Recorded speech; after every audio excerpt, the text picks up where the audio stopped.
so ntukazajye wisuzugura wa muntu wowe uri ako kunyumva kantu. wowe Mm, uri kunyumva aho mm, waba uriho hose mm, ntukazajye wisuzugura ntabwo yeah, ibintu byaremewe bamwe ngo bireke abandi muri mm, kunyumva namwe muri hano aba agent bafite amalayisensi n'ibiki ibyo namwe birabareba uzajya uhura n'abantu baguca intege uzajya uhura n'ibicantege by'ubuzima bisanzwe ariko ugomba gukomera ku buryo wowe inkuru nziza ukomeza uyisakaza wowe ukomeza ufite wa mutima wo gufasha abandi bantu kuko mm, njyewe ikintu mfite gikomeye ni uburyo mbasha gufashamo abantu ni uburyo nabasha kwiga ibi bintu nkabimenya ndetse n'abantu tugenda duhuriramo amafaranga yose nagira imitungo yose nagira ntacyo bimaze biriya nyine ni ukugira ngo gusa umuntu aba abayeho nyine adafite iyo stress y'amafaranga ariko igifite agaciro gakomeye ni abantu ni ubucuti wubatse ndetse n'ibyo wowe uzi na filozofi mm, ugenderaho n'uburyo ubuzima bwawe ubasha kubusemplifiya ukigira umuntu mm, woroheje ubuzima kuko abantu benshi buriya barikomeza agera yeah, abantu yeah, benshi bigira mm, seriye bakavuga ngo ngo ngenda mm. arenze ngo ndi serious bro Yeah, aho uriho hose ni wowe uri kundeba uwo ari wo hose ntuzigere yeah, kuva mu gatuza ngo uvuge ngo ngewe mm, ndakomeye nta muntu ukomeye mm, uba hano ku isi nta n'umuntu uciriritse uba hano ku isi urumva mm, so buri wese akwiye kubaho ubuzima bwisanzuye sibyo ariko no mu bijyanye n'amafaranga ukavuga uti ngewe ngomba gukora ngomba gushyiramo imbaraga ku buryo ntazigera nsabiriza amafaranga cyangwa se numva yuko nifuje amafaranga urumva mm, biva mu gukora biva mu bwenge muri skills n'umuhati ushyiramo abantu benshi baba mm, bashaka kuba abanebwe ngo ariko ngo babone umusaruro ni gute waba uri umunebwe wirirwa ushaka ngo abantu baguhereze baguhereze baguhereze baguhereze kandi wowe ku giti cyawe ni wowe mm, mwanzi wawe wa mbere twebwe ubwacu ni twe banzi bacu ba mbere kuba tutagera ku byo byose dushaka cyangwa se tukabaho mu buzima dushaka ni ukubera twebwe ubwacu ku giti cyacu so mm, wowe ihindure umenye personal development uve mu bintu bigutesha umwanya bidafite agaciro ujye mu bintu bifite agaciro no gufasha abandi niho hantu mm. uzabonera fulfillment mu kinyarwanda sinzi ukuntu babyita ukuzura bya Ibyuzuye. Mm, kuzura bya nyabyo so mm, rero ndumva twasoreza aha mm. kandi ngiye nkunda abantu pe nkunda abantu cyane cyane cyane cyane Yeah, sure. Yeah. ndakwifurije ahantu hose uri kunyumva natwe twese turi hano mbifurije mugire ubuzima bwiza imana ikomeze ibahe umugisha ibyo mukora byose imana ibishyiremo imigisha myinshi ariko Mm, natwe namwe mwese mube abakozi work hard and smart shyiramo mm, n'ubwenge apana gukora gusa ngo nakoze gusa ngo iki n'iki ngo nzi guterura ngo mfite imbaraga nyinshi ngo ni umukarani ngo iki n'iki no mm, kuba wakoze cyane ugomba gushyiramo n'ubwenge mm, birajyana ibintu byose wifuza mu isi uzabigeraho kandi uzabaho n'ubuzima bwiza wishimye ikindi ibyishimo buri muntu wese arabikwiye ntuzigere na rimwe wumva ubabaye pe ubuzima mm, burababaje duhora twumva amasitora ababaje ariko ntuzigere na rimwe ubihereza imbaraga ngo wumve yuko ubabaye icyo gihe ubaye weak ubaye umunyembaraga nke uzajya uhora ufite mm. ibyiringiro hari akantu abantu benshi batazi ngiye nkunze kukugenderaho Mm, ndavuga nti no matter what happens in your life you can always decide to stay in a beautiful state mu kinyarwanda biravuze ngo ikintu icyo ari cyo cyose cyaba mu buzima bwawe kibe kibi kibe icyiza ni wowe mm, ufite uko guhitamo gukomeza kubaho mu byiringiro byiza kubaho mu mitekerereze myiza kuba umuntu yitabye imana bizabaho uzabura abafamiliye uzagira ute uzahura n'ibibazo isi yo yuzuye ibibazo byinshi cyane ariko nubitiza umurindi kazaba kakubayeho wowe ubwawe ni mm. wowe ukwiye kwikontorora mu mutwe wawe ukavuga uti ngendana n'ibyiza gusa n'iyo ikibi kije ndacyakira nkagerageza kugihinduramo icyiza naho uramutse Mm. wumvishe amakomenti y'abantu bakuvugaho ibiki nabo ubwabo rega ntabwo ari uko wabikunda umuntu ushobora gufata Yeah. umwanya akakuvuga nabi uzajya umusengera kuko nawe ubwe aba ari kurwana n'ibintu bikomeye cyane sibyo? mm, Ntabwo numva uburyo njye n'abandi kwigisha abantu ibi bintu byose nigishije abantu ngo umuntu abe negative ashyire muri komenti avuge ibintu biri negative. Mu by'ukuri nawe uba ufite ikibazo gikomeye cyane, uba ufite ikibazo gikomeye cyane. Kuba ntabasha kukwitaba ni uko nta mwanya mfite, sibyo? yeah, Ariko ubyibura igira mu bintu navuze, nibyo mm, byaguhindura, sibyo? mm, So rero yeah, ino konferanse izaba ku itariki eshanu z'ukwa kane, azaba ari ku wa gatandatu muri 2025 guhera saa yine za mu gitondo. Abantu bari muri Phoenix, Arizona, nanze gushyiraho aderese kugira ngo munyihamagare cyangwa se muhamagare abangaba dukorana, noneho aba aribwo tugenda tubahereza aderese umwe umwe ku muntu uri serious. Apana, yeah, apana nyine kuvuga ngo aderese niyo uyikenera umuhamagare, cyangwa se uhamagare Joel Sengabo cyangwa Teddy n'abandi bari hano bagenda baguhereza aderese. Nimba utuye hano muri Arizona cyangwa se hafi yaho, uze. Hazaba hari lunch, hazaba hari ibyo kurya, hazaba hari abantu benshi, aya mabanki yose dukorana yose azaba hari. Dukore, dutange ubumenyi, kuko nutiga wa muntu, nudasobanukirwa amakuru, amafaranga yose waba ufite ntabwo uzamenya no kuyakoresha. Niyo mpamvu abantu benshi birirwa muri cycle yo gutangira buri munsi, buri segonda. Arakoze arakoze arakoze, agize saving ibihumbi ijana, ahise yinvestinga mu kintu atazi, bise bihomba, asubiye kuri zero. Arongera arakoze arakoze arakoze, ugasanga umuntu ahora gutya gutya gutya. So udafite amakuru wa muntu we, amafaranga yose waba ufite cyangwa se ubukene bwose waba ufite, uzaguma nyine like hari ahantu uri limited. Uvi inkuru, inkuru yanjye. Muntu wese uba hariho hose muri USA na Canada waba ukeneye ubujyanama n'ubufasha mu ishoramari, gutangiza bizinesi, kugura ibibanza n'amazu n'ibindi, gana impuguke Abdu Hagenimana tugufashe muri serivisi zikurikira: kujya muri Indexed Universal Life Insurance, ubwishingizi bw'ubuzima bukungukira mu kugushorera imari ku isoko ry'imigabane mu buryo budahomba; gutangiza business, tugufasha kuyibonera impushya zose zikwemerera gukora nka licensed professional; filing taxes, tugufasha kuzuriza igihe no gutanga amakuru yuzuye ku misoro, tukanaguhugurira kuzajya wiyuzuriza impapuro za tax returns. Namwe mwifuza kugura ibibanza cyangwa amazu, naho turahari ku bwanyu. Duhamagare cyangwa twandikire aha hakurikira tuguhe ubufasha bwihuse kandi bunoze. Urakaza neza. ni ikaze by'umweko muri buno buzima, twizere ko mumeze neza muri hose hatandukanye, abari mu gihugu cy'u Rwanda yambu yambu, abari mu bihugu navuga ngo bituranye n'u Rwanda, namwe ndabasuje, nizere ko mumeze neza. Ariko abari ibwotamasimbi, aho dukunda kwita gutyo nyine, muri leta zunze ubumwe za Amerika, by'umweko ndabasuhuje, mukomeze kugira ibihe byiza. Nitwa Rweme Mbabazi. Uyu munsi rero nk'uko muri kwibona, turi kuri rya koranabuhanga ry'amashusho y'iyakure, niho tugiye kuganirira n'abantu navuga ngo bafite inararibonye mu byerekeranye no kutwigisha ku bukungu, ariko none na bizinesi, nibyo tugiye kugarukaho. Ndi kumwe by'umweko n'uwitwa Abdu Hagenimana. Abdu, Yego yego, muraho muraho, murakomeye. ura neza bosi bosi? Cyane rwose, nishimiye kongera kukubona. Nyuma yo kuva mu Kubaho Rwanda umeze neza? ya Eh, amahoro, turashima Imana. yego yego. Yeah. Na Hawaii wari umeze neza? Uzi ibyo bita kujya muri Eh, paradizo. oya genda. Muri Hawaii ni muri paradizo kabisa. Magastori gato cyane mbere yo gutangira. Ka Hawaii. Niki habonye mbona kidasanzwe? Hawaii rero hameze nko mu Rwanda, Eh, ikirere, ariko nya, noneho kongeraho ubwiza, ibiti byiza, inyanja. ah, nya, Mbega nyine ni hantu ujya ukavuga ati ewa, noneho ngiye kuruhuka bya nyabyo, ijana ku ijana. I know. Umuntu Yeah. wese rero wumva yabishobora cyangwa se apanga gukora vacation, ewa, na Mm. Hawaii ni heza cyane kabisa. Buri wese, everybody needs to go to Hawaii abishoboye. Yeah. Kabisa. Yeah. Ariko mu mutwe urumva wararuhutse?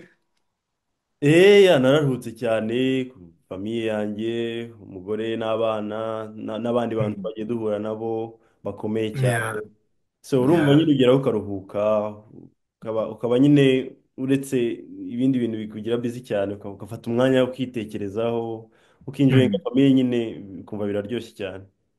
Yeah. Yeah. Kuba umukire ntako bisa. Oya, ni ibisanzwe nta birenze nyine. Ariko ntako bisa by the way. None Mm. se mbwira kujya muri Hawaii ntabwo ari c'est pas n'importe qui, si buri wese wahajya. Mm. Eh? Yeah, birashoboka ariko nyine Yeah.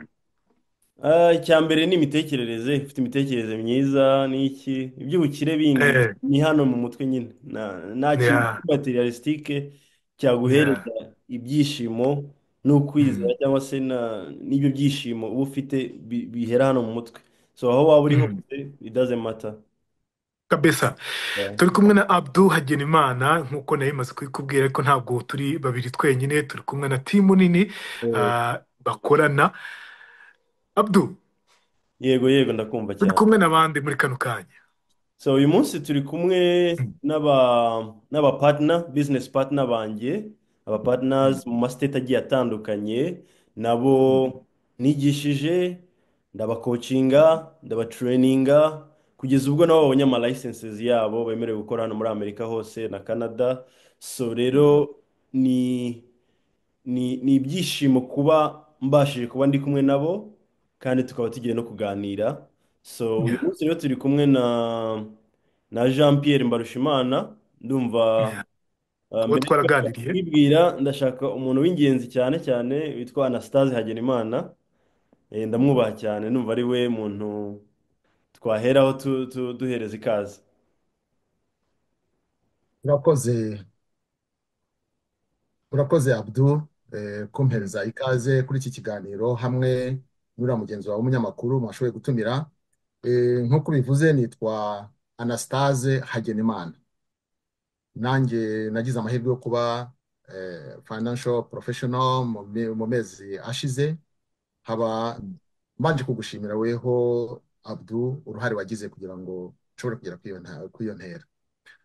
Mu bisanzwe usibye n'ibyo ngibyo, bijyanye n'ibyerekeye financial, mu buzima busanzwe, ubundi hari n'ibindi nshobora kuba nafashamo abandi banyarwanda bifuza gushinga resitora hano muri iki gihugu, cyangwa se bafite resitora, ku buryo nabigisha cyangwa se nabahereza ubumenyi ku byerekeye food safety management.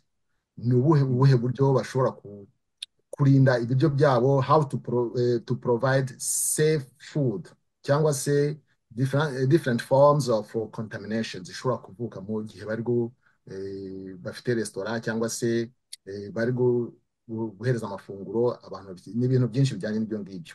Hanyuma se food safety management systems, uburyo bashobora nanone kwirinda ibintu bishobora kuba byatuma ibiryo cyangwa se amafunguro batanga ashobora kwangirika. Hanyuma n'ubundi gukora Birumvikana cyane, birumvikana muri cyane. make n'ibyo Ni ngibyo. nabyo wize, ufitemo impamyabushobozi zo ku rwego rwo hejuru, ariko mutuye muri iyi state. Ntuye muri Minnesota, Muri Minnesota. murakaza neza muri Minnesota. Abazifuza kuhagera, Mm. ubwo tukazareba uburyo twazatemberana. Okay. Yego. Uyu umugabo ni umuhanga cyane. Gerard, nimba hari Mm. icyo wifuza kumubaza umubazeho gake, Mm. anabibwire n'ushaka kumuhamagara amuhereze nimero za telefone ziwe. Yeah, reka mbanze mubaze ubwo presentation turagenda tuyikomeza gutyo, nyuma mbabaza utubazo. Monsieur Anastase, Eh, Yego. ndashaka winjiye gute muri ino business ya insurance by'umwihariko? Mu by'ukuri kugira ngo ninjiremo byaturutse ku kiganiro cyatanzwe kuri YouTube, ariko kikaba cyari kiyobowe na Abdul Hagenimana. Yego. Abivuze numva uwo muntu twitiranwa ni muntu ki, reka nze mushake. Nuko Yeah. Mm. mu kinyabupfura rwose cyiza n'inseko nziza aranyakira, ambwira uburyo nashobora kubyinjiramo, cyangwa se na kondisiyo zo kugira ngo mbe nashobora kugira uruhare mu ibyo ngibyo. Ati hari uburyo ushobora kwiga isomo ry'igihe gitoya mu Cyongereza. Ati ndakeka ko ufite ubushobozi bwo kuba wabishobora. Nuko Yego. kubera ko nari bizi mfite ibintu bifata mu kirundi ndavuga mbifata minenegwe yego. ndavuga nti nimbona umwanya Yego. nzajya mbikora kubera ko mu by'ukuri koko nari busy nuko ngenda mbikora buhoro buhoro mbaye ready ngenda gukora ntuza ikizamini utagitsinda amaze kugitsinda nishyira mu maboko ye ubu niwe nyine ambere umuyobozi kandi Yego. akora ibintu byose kumfasha mu by'ukuri. Ese biri guhindura ubuzima bwawe gute? Ntabwo birahinduka ku buryo bugaragara ariko byose biterwa n'intuza hari principe ngewe nihaye zerekeye kuba kugira ngo ube successful muri ibi bintu no kuba ugomba kuba ufite icyo bita open minded. Ikindi cya kabiri ukagira icyo bita competence, ikindi bita confidence, ikindi bita collaboration, hanyuma n'ikindi bita nakwita integrity. Udafite ubunyangamugayo ntabwo ushobora kuba successful muri ibi ngibi. Hanyuma ikindi cya nyuma nicyo nakwita delivering results. Udatanga umusaruro ntabwo bigaragara neza muri ibi ngibi. Muri make n'ibyo ngibyo ngenderaho kandi ndakeka ko ninkomeza gushyiramo imbaraga nshobora kuzaba successful. Yego, byanze bikunze reka tugere ku wundi muntu turaza kugenda tuganira utubwira kuri ino insurance, uburyo nyine bwa insurance n'ibindi bitandukanye n'uburyo bikora n'uburyo bashobora kuba bakubona. Abdul, tujye ku wundi muntu. cyane rwose Yeah. mbere yuko tubikomeza, Anastase, umuntu ugushaka yakubona ate? Okay. Ubwo mboneho n'umwanya wo gutanga ntuza telefone yanjye mu cyongereza ni 214-727-1049. Subiremo 214-727-1049. Mu gifaransa 2-1-4-7-2-7-1-0-4-9. Subiremo 2-1-4-7-2-7-1-0-4-9. Okay. Murakoze. Kinyarwanda? Mu kinyarwanda ni 2-1-4-7-2-7-1-0-4-9. Subiremo 2-1-4-7-2-7-1-0-4-9. Okay. Murakoze. Murakoze cyane. So ndumva rero twakwakira Jean Pierre Mbarushimana. Murakoze cyane. Nk'uko Abdul bivuze, nitwa Jean Pierre Mbarushimana. Nkaba ntuye hano muri Texas, muri Leta Zunze Ubumwe za Amerika, umujyi wa Austin. Nkaba ndi umujyanama mu bintu bijyanye n'ubukungu. Hagira abantu inama uburyo ki bategura ejo hazaza habo, uburyo basevinga, uburyo ki bakirinda imisoro myinshi y'aha ngaha. Hano muri Amerika tugira imisoro cyane, turasora amafaranga menshi. Nkaba nigisha abantu uburyo ki wahindura ubuzima bwawe wishingira business yawe. So iyo ugize business yawe rero bigufasha n'uburyo ki ukora amataxe yawe, twigisha abantu gukora amataxe yabo, bityo bikakurinda gukora icyo gutanga umusoro inshuro ebyiri, double taxation mu ndimi z'amahanga mu cyongereza. So nkaba ndi Yego. kabiri. Ubushize twaganiriye nawe ntabwo ari ubwa mbere tugiye kuganira. Reka nkwibaze akabazo k'amatsiko. Ugereranije aho wari uri mu bihe byashize uyu munsi, ubona umaze gutera iyi ntambwe mu byerekeranye n'ino business? Ugereranyije byarahindutse. Byarahindutse cyane mu buryo bufatika. Cyambere nahindutse mu mutwe. Nahindutse mu mutwe gute? Nuko ubu ngubu nzi ahantu nyaho hizewe nashyira amafaranga yanjye. Abantu benshi ibyo mvuga ni ukuri, ntabwo bazi ahantu bashyira amafaranga. Ni ukuvuga ngo nzi ngo amafaranga yanjye nayashyira aha, ejo hazaza nkagira ubuzima bwiza. Amafaranga yanjye nayashyira aha, inflation ntaba affected by inflation. Amafaranga yanjye nayashyira aha, ubu namaze gusobanukirwa icyo bita compound interest na simple interest. Uzengurutse hano ugafata abantu 100 as randomly hano muri Amerika, ukababaza ngo simple interest na compound interest ni iki, ntabyo azi. Kandi inzu akodesha, nako inzu atunze yaguze, yishyura compound interest. Imodoka afite y'ideni yishyura compound interest. Compound interest ni ikintu kibi cyane, kibi kibi kibi kibi cyane. Ubu rero uko narahindutse maze kumenya ngo compound interest ni iki na simple interest ni iki. Ese ngewe nanjye nagira ownership kuri compound interest? Icyo rero aho narahindutse, mbere ntabyo narinzi. Ubu ni ukuvuga ngo niba ngiye kugura imodoka, nshaka kugura imodoka y'ideni, ngomba guhita ntekereza, I'm gonna be affected by compound interest.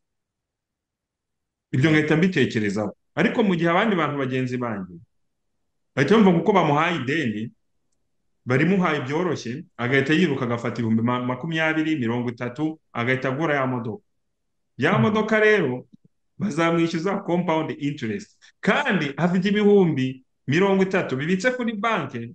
Iyo bagiye kumwungukira, bamwungukira 0 n'ibice, bakamuha simple interest.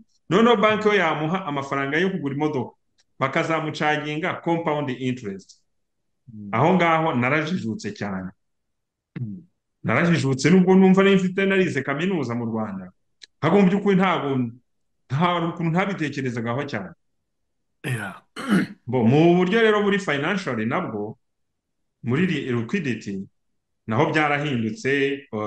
Agafaranga karahari, ntabwo nyine ngafite nk'ako Abdul afite, of course, ariko ubundi nanjye nzageraho, ariko nanjye ndayafite. Amafaranga ndayafite.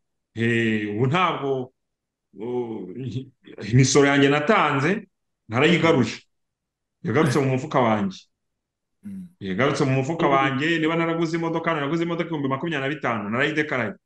Ikindi iyo misoro natanze iragaruka.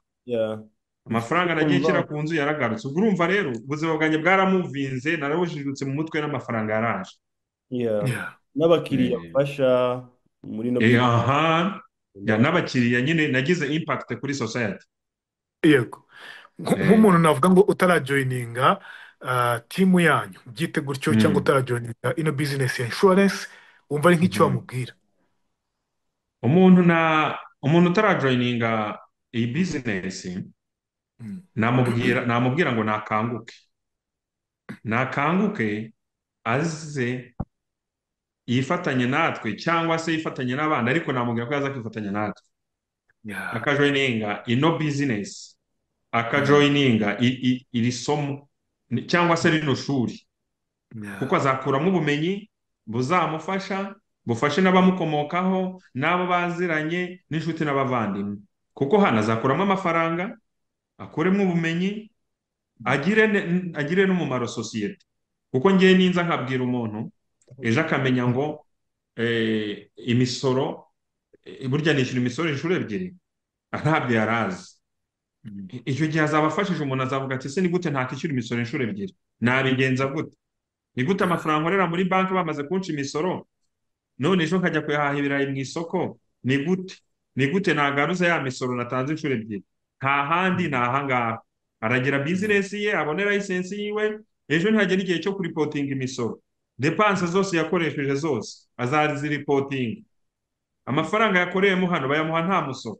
Then yajya gusora akaripotinga imisoro yose. Waguze gaze, waguze ibirayi, waguze umunyu, waguze whatever, wishyuye telefone, ibyo byose babikugarurira. Urakoze cyane.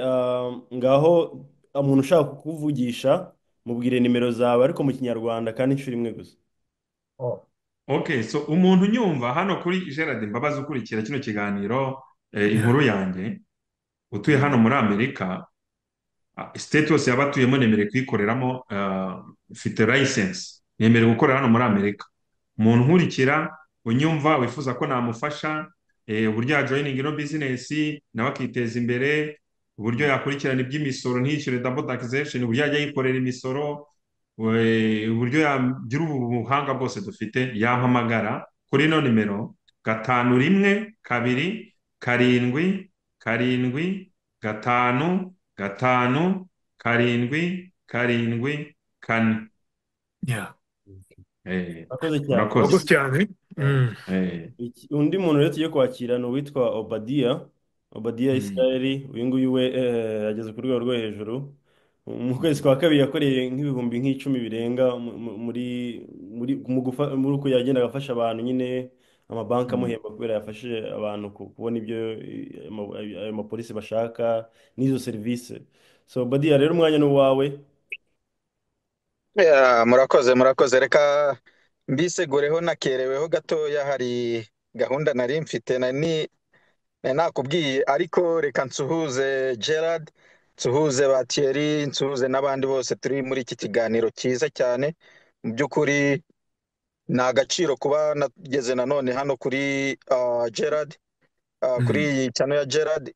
Mm. Arakurikirwa, turi abafana be, turabireba ibiganiro byose, mu by'ukuri turashima. So mu by'ukuri Urakoze cyane. rero Mm. reka nshimire na Abdul kuba ategura akanafata umwanya nk'uyu nguyu wo gutegura ibintu nk'ibi ngibi, kuko abantu benshi nta handi bashobora kubibona usibye imbaraga n'umuhati abudagira kugira ngo abe yagira ute yabwira abantu benshi, kuko nta handi twabakura usibye kwa Gerard Imbabazi, aho abantu benshi bashobora kugira ute kugenda bakabireba, kuko ni abantu bakeneye kumenya aya makuru mu buryo bumwe cyangwa ubundi, kandi nibatabibona nitutabibabwira baza ending up nk'uko n'abandi bose ba ending up, kandi ibyo ntago tubishakira sosiyete yacu, abantu bacu tubashakira ibyiza, tubifuriza ibyiza tubona nabo turabibifuriza. So reka nze rero, Abdul yarambwiye ati nanjye ndi umwe muri timu ya Abdul, dufasha abantu gutegura no kugira ngo utangire ushireho itafari rya mbere, kugira ngo ubuzima bwawe bw'uyu munsi, ubw'ejo n'ubw'ejo bundi buhinduke burundu. So ubwo rero abantu bose bashobora kugira amakuru, ni menshi, barabizi ko dufite amakuru menshi, nta nubwo wayabwira umuntu. Ibyiza dufitiye abantu ntabwo wabibabwira mu saha imwe, ibiri, itatu. Niyo mpamvu dutanga amanimero yacu kugira ngo mu kanya bazajya babona bahamagare, tubabwire ikintu bashobora gukora, kuko hano amakuru iyo utayafite nta kintu uba ufite kabisa. Okay, Obadi, wenda ku Yego. muntu uri kutwumva muri kano kanya ushobora kumuciramo muri make, ni iki cyatuma nyine aba interese? Telefone iranzibagiwe.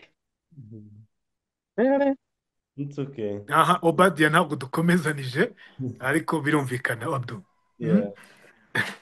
Nta kibazo, Yego. dukomeze. Yego. Dukomeze kuri Joel Beckham. Ibi nibwo akibona license. Turi kumwe Mm. na hano muri Arizona Phoenix, hari event business conference turimo turategura, ndaza Mm. kubibereka nabwo, tubatumire. Mm. So Beckham, umwanya rero ni uwawe, nawe ni karibu uganire na Gerard cyangwa se Rweme Mbabazi ku nkuru yanjye. Muraho neza. Neza Beckham. Yego. Amazina ni Mm. Sengabo Joel. Ndi umunyamwuga mu by'imari. Mu rurimi rwaha ndi umu financial professional. Mm. Intego yacu as a team ni ugufasha imiryango mu kubona ibisubizo by'imari byizewe kandi bihamye, kugira ngo bagere ku ntego zabo z'igihe kirekire. Mm. Muri uyu mwuga dushyira imbere kurinda no guteza imbere umutungo w'abakiriya bacu, hagamijwe gufasha no kubaka umutekano w'imari z'abakiriya bacu Mm. mu kwitegura ejo habo hazaza heza. Mm. Murakoze. Yego. Obadi, Joe, Yego. umuntu ashaka kwibaza ngo kuki wowe wajoyininze team, cyangwa kuki winjiye muri ino business, no kugira n'umuntu uri kukumva muri kano kanya wifuza kuguhamagara, umusobanuro gato cyane akamaro ko kwinjira muri ino business. Yeah. Hari umunyabwenge Mm. wabivuze neza, aravuga ngo umuntu ukunda gutanga amakuru yizewe ni umuntu ukunda iterambere, ariko umuntu udakunda gutanga amakuru nta terambere akunda.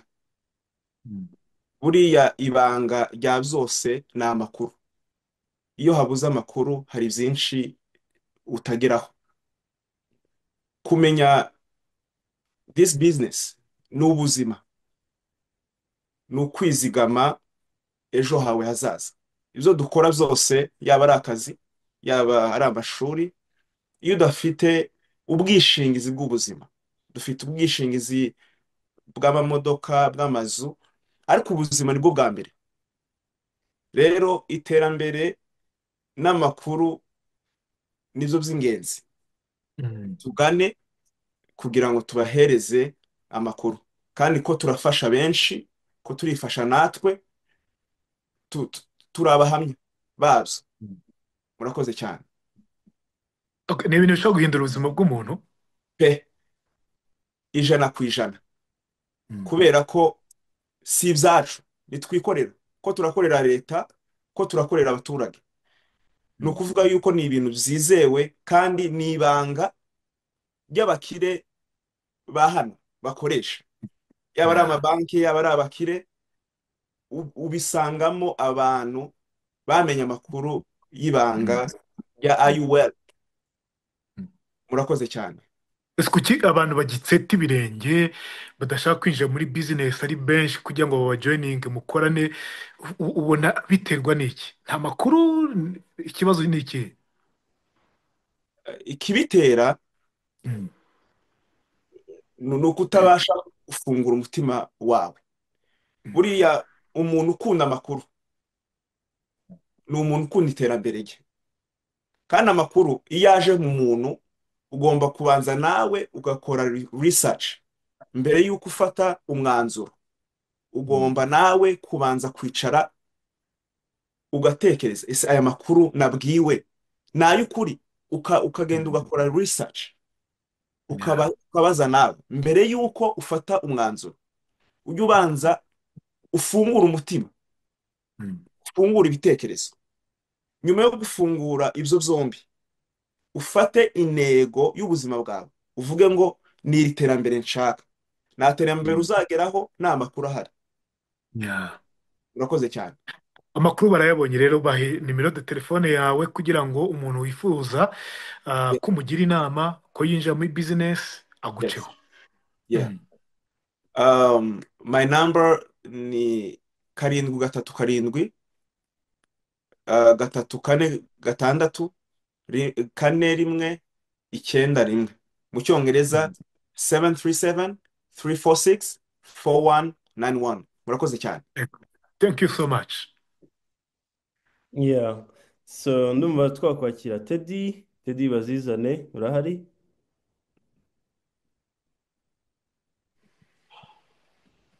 Bishoboka waza no kuri kamera. Yego ndahari. Yeah. Murakoze cyane. Nanjye ku mazina banyita Teddy Bazizane. I'm also a financial professional nko bagenzi banjye babivuze. We help people with their retirement plan, investment strategies, and also dufasha abantu kumenya amafaranga. Ako kantu I find it funny kubera ko dufite ikintu dukoresha cyane ariko tudasobanukiwe, and icyo kintu ni amafaranga. So dufasha abantu gusobanukirwa amafaranga, uburyo akora. Murakoze cyane. Okay, nko ku giti cyawe se wenda ino business nkuko umuntu uri kutwumva muri kano kanya kugira ngo akujoyininge, wumva wamushishikariza gute ko ari business yizewe? Ntabwo nizera ko abantu bose ibintu service batanga baba babizi. Hariho service zinshi dutanga ariko kubera ku bw'akazi tukazitanga tutanabyizereramo, but akazi dukora ni akazi, ni service utanga uyizereyemo ku buryo wanayihereza n'umwana wawe cyangwa umubyeyi wawe cyangwa undi mu family wawe. So ni akazi karenga akazi, ahubwo kumva ko uri kwikorera, uri no gukorera umuryango wawe n'abantu muri rusange. So irizewe cyane. Byahindura gute ubuzima bw'umuntu uyikora? Byahindura ubuzima bw'umuntu mu buryo burambuye cyane. Nkuko navuze, ni amafaranga. Buri gihe ahantu hose ukoresha amafaranga, ariko iyo utayasobanukiwe araguhombya kugira ngo akungukire. hano twiga uburyo ayo mafaranga noneho warenga kuyakorera ahubwo ubwawe akagukorera. So yeah. Yeah. Akoze cyane bazize wenda ku muntu wifuza kujoyininga cyangwa wifuza ko uzamugira inama akaba yagukurikira, mubwire nimero de telefone. My phone number is 512-844-8871. Mu kinyarwanda ni, let me read it. 512-844-8871. Murakoze cyane. Yego, murakoze cyane And baziza. also before I go, ndabashimira Abdul and you for this platform. Ni ikintu cy'agaciro cyane. Imana ibamugisha.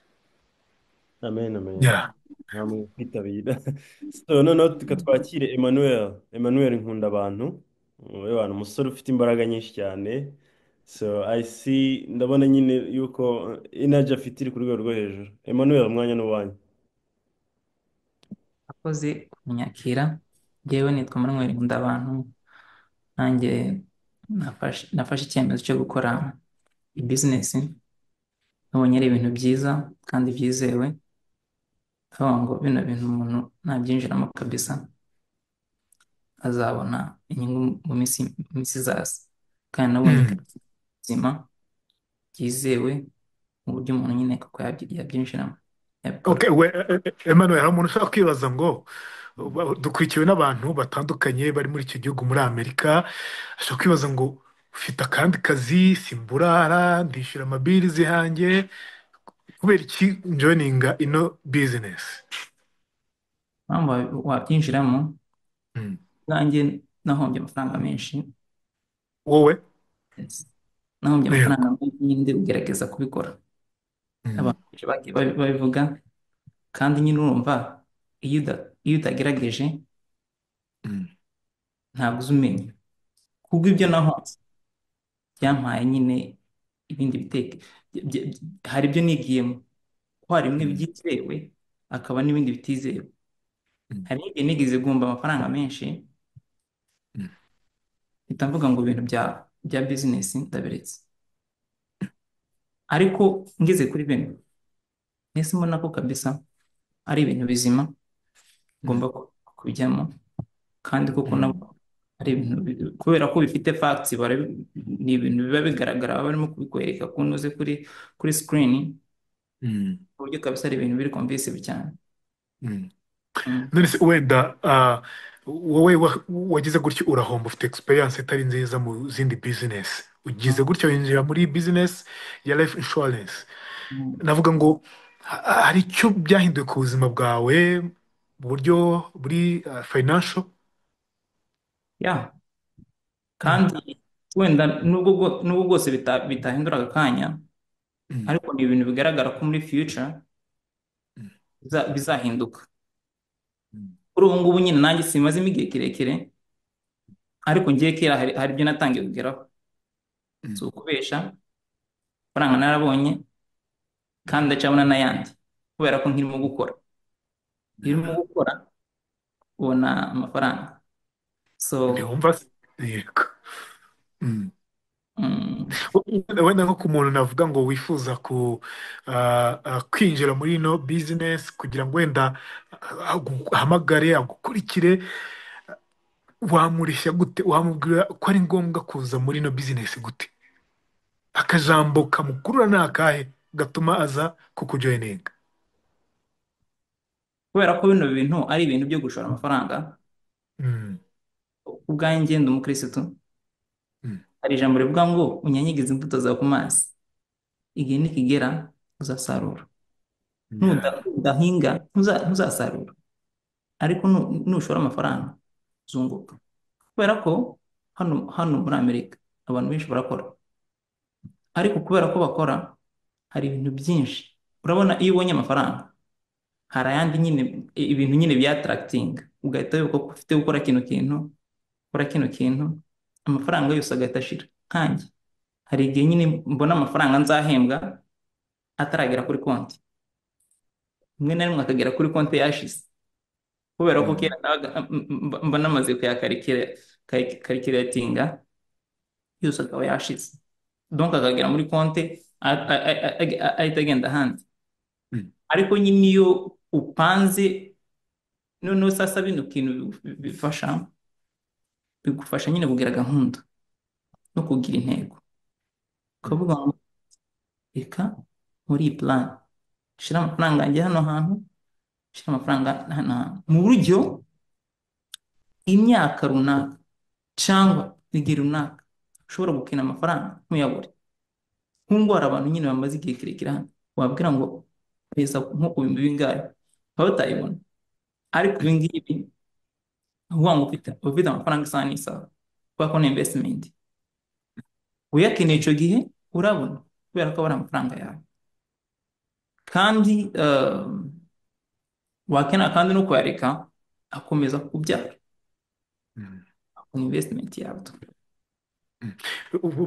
baraza kukwizera cyane kuko ushyizemo akantu kitwa ngo genda umukristo, ntabwo nabeshya, birumvikana Okay, ko nanjye ntabwo nta kibazo.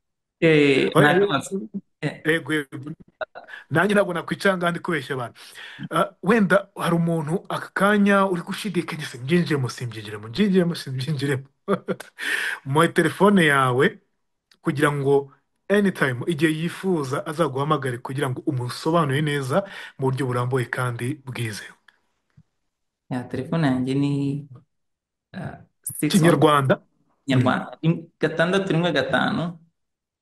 Hari ukuntu tuba twarayifashe mu cyongereza noneho mu kinyarwanda bigasa nk'ibigorana.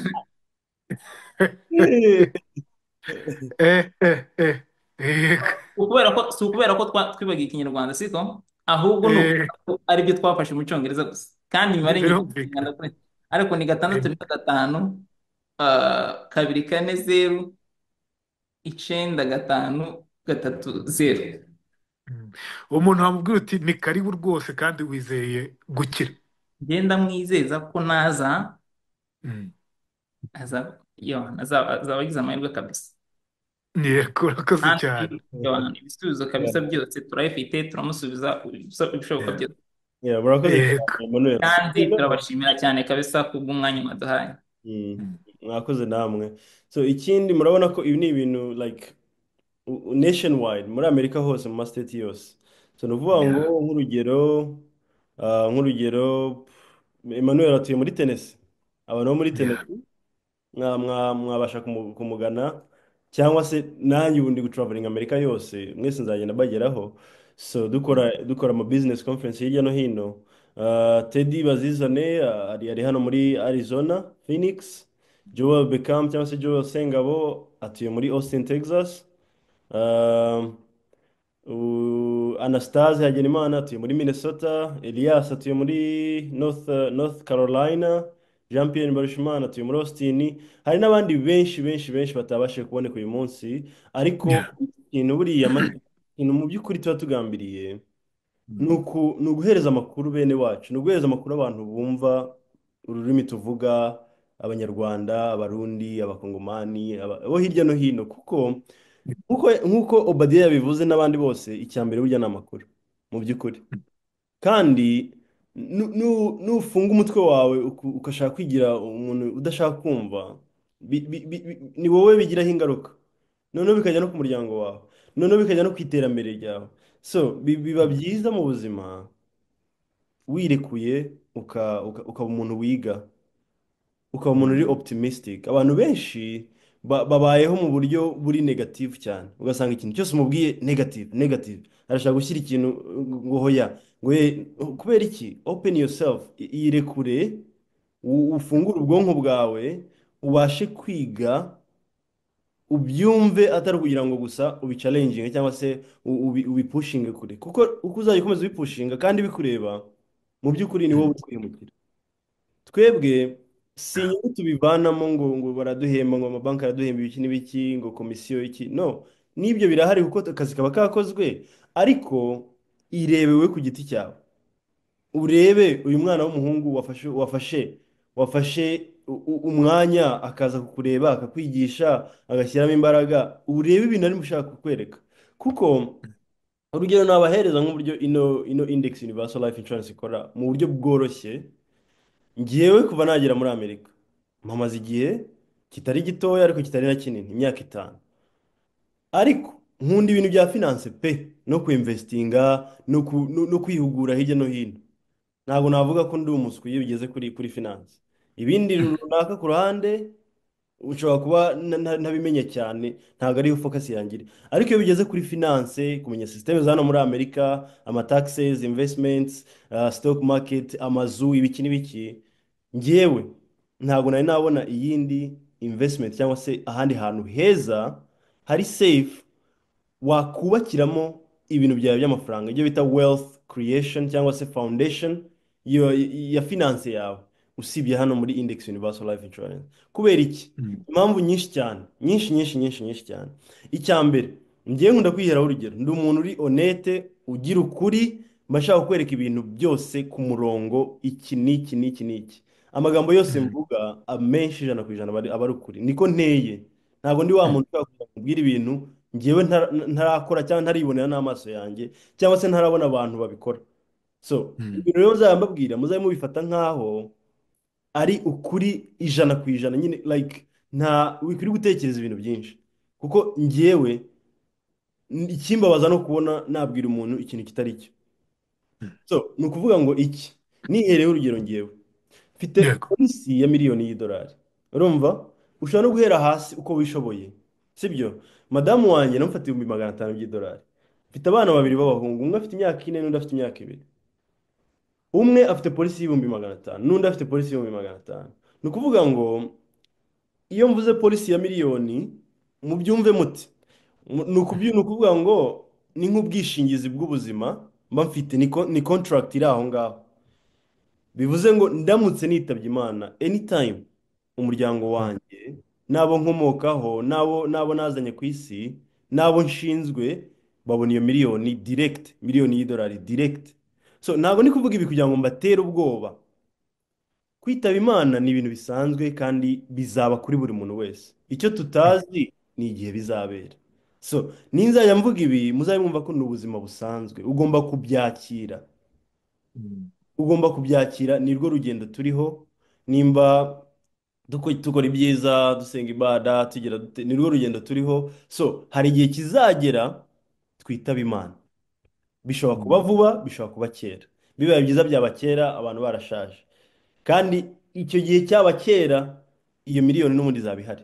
Ni ukuvuga ngo ni legacy, ni generational wealth ugomba gusigira umuryango wawe. So ntitwazajya twikunda cyane, usange umuntu yitabye Imana, umuryango usigaye muri pain, barababuza umuntu, barababaye, birababaje cyane, ariko no mu buryo bwa finance nta kintu gisigaye. Urumva icyo cyuma ubasize heruheru. Urumva icyo cyuma umuntu abasize mu muryango ukuntu gikomeye. Ariko byibuze niyo babura umuntu, ariko hagira ikintu gisigara. So hari nk'umumama wo mu Nigeria rwose, yari umunasi, agira igihe nyine yari yafashe polisi ya $1,1,500,000, afite abana 6. Agira igihe nyine atashye ku kazi, agiye mu rugo, igikamyo kiramugonga, ahita yitaba Imana. Ariko kubw'amahirwe yari yafashe iyo polisi, umuryango we bawohereje sheke ya $1,1,600,000. Iyo sheke nayibereka hano, wishaka aze kumpamagara nyimwereke, cyangwa se ahamagare n'aba ngaba dukorana. Impamvu ntayiberekera hano nuko ni ibintu biri private. Urumva? So noneho ikindi, ndamutse ndwaye, noneho kurwara nabyo ni ibintu tugendana. Uyu mubiri twambaye ugeraho ukananirwa, kandi ntushobora kubikontorora. Turya neza, tukagerageza kubaho neza, kwitwararika, ariko uburwayi nabwo ni natire y'ubuzima, ni Imana ibikontorora nyine. Anytime umuntu yarwara. Critical chronic illness. Iyo tuvuze chronic, ni izi ndwara ziri chronique, aba bantu babasazi ngo baba mu group home, abantu bafite za diabete, ibiki. Wa chronic ni izi za paralyze, umuntu atwaye akoze accident bayi paralyze, heart attack, blood pressure. Mbega ibyo bintu bikubayeho uri kundeba kano kanya, ukaba utakibashije kujya gukora, ni iki cyasimbura wa musaruro wazanaga? Ni iki cyasimbura ya responsibility wari ufite ku muryango wawe, nawe ubwawe ku giti cyawe? Niyo waba yewe ukiri umujene, nawe ibi birakureba. hari abantu bifata bakavuga ngo ngenda ndacyari umujene ndacyari muto nta muryango mfite ngo kubera iki nakora ibi ngibi birakureba kuko nawe ufite ubuzima kano kanya ufite uko ubayeho ikindi igihe kizagera ugira umuryango ikindi hari ahantu waturutse nitwe tuzajya tuba selfish hari abantu bikunda ugasanga yihugiyeho ku giti cye no tubereyeho abandi tubereyeho serivisi y'abandi ubwo buzima dufite ngewe mfite cyangwa se n'abandi bafite ntabwo ari ubwawe wowe uvuga ngo ni ubwawe ni ubw'abandi Gerard Rweme Mbabazi ari hano kugira ngo afashe abandi mu nkuru nziza akora muri mu buryo abayeho umuryango we ari hano kugira ngo afashe abandi n'abandi bariho kugira ngo bamufashe so tuzajya twifata muri ubwo buryo rero nimba utari hano ku isi kugira ngo ufashe abandi cyangwa se warigize nyamwigendaho ngo ngo ndashaka kwikorera wiki no ntabwo uzatera imbere uzajya ukomeza uri muri sako utazi ukuntu bimeze so ndamutse ngize critical chronic illness nkaba nagishoboye gukora nkaba nagishoboye kuvuga bampereza kugeza ku bihumbi 900 by'idolari kugeza kuri 90% ya polisi ya miliyoni urumva ibyo bihumbi 900 hari ikintu kinini byafasha kinini kinini kinini cyane kuba umuntu yarwaye yazahaye ameze nabi akajya no kongeraho ngo ese abanjye baraho bati ko ari ngiye barebagaho ko ari ngiye ushinzwe ibintu byose bya finance ubundi biragenda bite kandi ndabiza abanyarwanda benshi batuye hano abantu b'iwacu benshi batuye hano usanga ari nka rya tara ryashibutse mu muryango rigomba kureba buri kimwe cyose so ni ukuvuga ngo rero ibi bintu birakureba kuko ufite imodoka imwe ebyiri ufite inzu ibyo byose bifite asiranse ibyo byose bifite life insurance yabyo banki iragushuka ukajya guporoteje imitungo yayo leta nayo ikakubwira ati ni itegeko kuko barashaka oda ushyiraho itegeko kandi koko ni nako bimeze bagomba kwiporoteje none wowe nta muntu ujya ukwibutsa gufata life insurance y'ubuzima bwawe kuki ukunda imitungo y'abandi cyane kurenza wowe ubwawe ubuzima bwawe ariyo modoka ufite wishyura asiranse buri kanya like ni itegeko nyine waba ubishaka waba utabishaka urayishyura kuki wowe ubuzima bwawe buyoboye ibyo byose budafite ubwo bwishingizi bw'ubuzima budafite iyo life insurance iyo tugeze mu bintu by'isi mu bijyanye bya finance ugomba kugira ikintu gifatika twizere twiringire n'ibindi ariko mu biri finance ugomba kugira ikintu gifatika abantu bavuga ngo ubuzima bwanjye ngo nabuhaye ngo ni imana ngo niyo wigira ate ngo izamenya ngo n'abandi no yego izabamenya ariko se we wasizeho iriya tafari urumva ko ntabwo turya amagambo ntabwo turya ibiki turya amafaranga turya ni ukuvuga ngo currency nicyo zibereyeho udafite amafaranga ewana kiba ari ikibazo gikomeye cyane so rero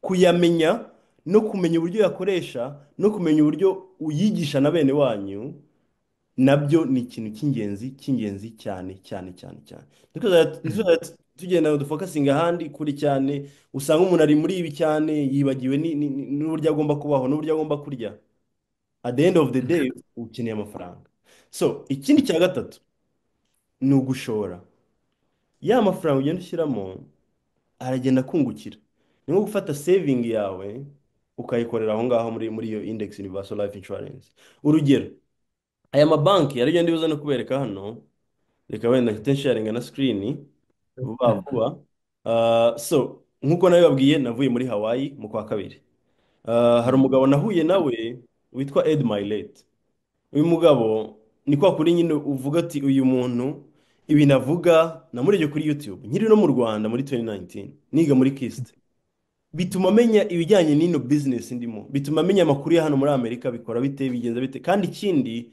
ni umu motivational speaker nyine yigisha abantu ibijyanye na mindset n'uburyo n'imyitwarire kugira ngo ube successful mu buzima so ndamukunda cyane cyane cyane cyane ni umugabo ukomeye uri ku rwego rwo hejuru noneho n'amagambo n'ubwenge afite bikaba biri ku rwego rwo hejuru so ku buryo nagiye no kuri Instagram namwandikira n'iki like nzagura n'umudamu ari nawe wankonekisinze hano muri Austin Texas ariko uyu mugabo ni inzozi zanjye kuba nari kubasha guhura nawe kuba nari kubasha kuganira nawe ejo none twahuriye ejo bundi muri Hawaii nawe yahereye muri no business nkora ya financial services urumva yitwa namubwiye story ndi kumwe n'umuryango wanjye hano murabona umugore n'abana mubwira story yose arangije arambwira ngo thank you so much for telling me that.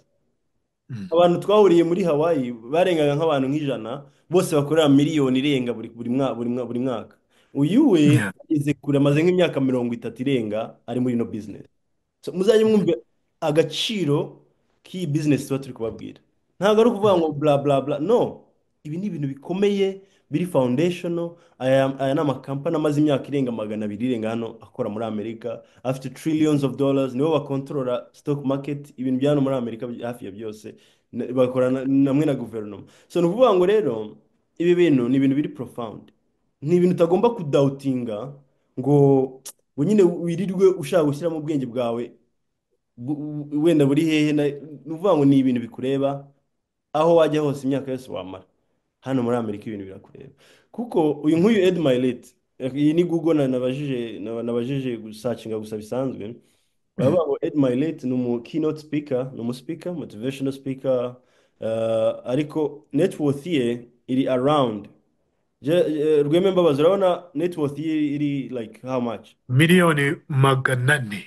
Yeah, around Yeah. $400 million. Kandi ibintu bashyira kuri Google akenshi biba biri outdated. Uyu muntu ashaka Yego. urumva, Yeah. ngaho ibaze like, kandi ukabona ni umuntu usanzwe arashaka kugufasha, Yeah. like nyine ibintu nk'ibyo ngibyo. So ni ukuvuga ngo Yeah. tubaye hano ku isi kugira ngo dufashe abandi. Yeah. Nahura n'uyu muntu Ed Mylett, mbega ni ibintu, ni nk'inzozi like zitabaho, urumva. Yego.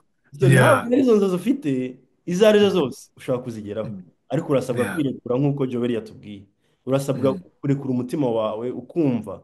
So noneho ikindi, iyi ni concert, ni conference dufite hano muri Arizona. Abdu, wenda tutarajya kuri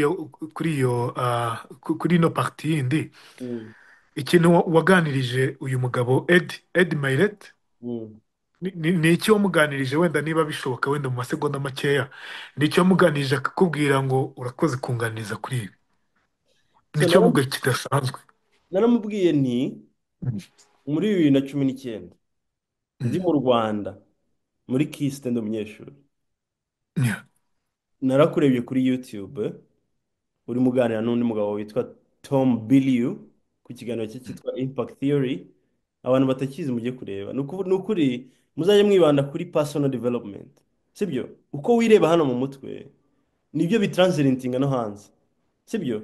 Ugasanga umuntu yiriwe kuri social media ngo yarebye ngo guriya uri muri distractinga ku busa. Hari abantu utakwiye guhereza attention yawe, sibyo? Yeah. Ahubwo ukareba abantu bakwigisha ibyiza, abapasiteri cyangwa se abavugabutumwa cyangwa se abandi bantu bakwigisha ibintu bigaragara bifatika, bikwigisha bikukuza nk'umuntu. Rero uyu nawe ni umwe muri abo ngabo, urumva. Tube ba bantu biga, twigire no ku bantu bageze ku byo kuho dushaka kugera, sibyo? Wita umwanya wawe mu mateshwa, mu bintu bidafite epfo na ruguru. Like urashaka iki? Biragufasha iki? Barashaka gufata mind yawe bayigire so destructive ku buryo imera nk'aho yirebera utuntu tw'amafuti gusa. Ibyo bintu no, vuga no kuri ibyo bintu, urebe ibintu ahubwo biguteza imbere, biguhereza amahoro, biguhereza like ikintu runaka, nk'itara rikumurikira muri ubu buzima turimo. Kuko ubu buzima biroroshye kuba wahita ujya mu bintu runaka, ukajya mu ngeso runaka zikujyana ahantu habi cyane, ariko biranoroshye yuko ureba ibyiza n'ibintu bikujyana mu nzira nziza. Nk'ikintu wigiye ku buzima bwe, wenda kuva iyo 2019 utangiye kumureba, ni nk'igiki ikintu gikomeye? Ikintu nigiye ku buzima bwe, nawe yahereye hasi. Ari umwana wakuriye mu muryango, papa we anywa inzoga nyinshi, nyine yirirwa atari wa muntu nyine umufasha muri buri kimwe cyose. Nyine ugasanga nawe yakuriye muri bwa buzima bugoye hano muri Amerika, akavuga story yose ukuntu yagiye azamuka. Ariko ikintu kinini nagiye mwigiraho ni uburyo akunda abantu kandi ashaka kubafasha, kandi ashaka kuberekera inzira, kandi ikindi akaba akora cyane. Buriya abantu bakunda gufasha hirya no hino baba ari abakozi pe. baba barabakozi cyane cyane cyane, aba yisakirifiye akiyibagirwa rimwe na rimwe kugira ngo afashe abantu. Ntabwo Mm. wabasha gutera imbere muri ino si utabanje kwiyibagirwa wowe ku giti cyawe. Mm. Urabona gute? Yeah. Kuko Yeah. nufasha abandi benshi ukabagiraho impact, nawe mu by'ukuri uzaba wifashije n'umuryango wawe wose. Urumva? Mm. So rero Yeah. nicyo kintu namwigiyeho nyine. Hari umuntu ureba ukareba uburyo aganira, ukareba ibyo avuga, ukabona ko uyu muntu ni umuntu udasanzwe kabisa. Buri muntu wese hari umuntu ureba ukavuga ati uyu muntu ntabwo asanzwe. Imivugire ye, uburyo aganiramo, uburyo afite passion y'ibintu Mm. byiza ku bandi, no kubediketinga no kubahereza ubwo bumenyi, ukabona ko uyu Mm. muntu kabisa, uyu amaboko ndayamanitse, uyu muntu arakomeye cyane. Ni umuntu w'abantu. Yes. Wari ugiye kuri parti yindi ugiye kutubwira kuri concert. Yeah. Yeah, conference. Mm. So, Conference. Yeah, yeah, conference. so Yeah. rero Abdul, ntabwo mm, uciye mu ijambo, hari umuntu uza kwibuka kuvugisha witwa Elias, ukomeza. Mm. yego Ndakeka ko utamwibagiwe. Mm. yego cyane rwose. Okay. Komeza, Reka komeza. tumuhe umwanya Elias. Mm. Elias ntabwo nabibagiwe, reka tuguhe umwanya nyine. Ubwo urabizi nyine ifite intama nyinshi, rimwe na rimwe hari igihe ugira ngo wamwintrodujinze. Ya Elias, umwanya ni wawe. Urakoze Anastase. Yeah. Elias, Elias menya yatabanyitse, umuhamagare Anastase, naboneka yanmutinga noneho nawe aze tuganire. So dukomeje rero, Yego. Mm. dukomeje hano muri Arizona, turimo turabategurira conference, business conference live, Mm.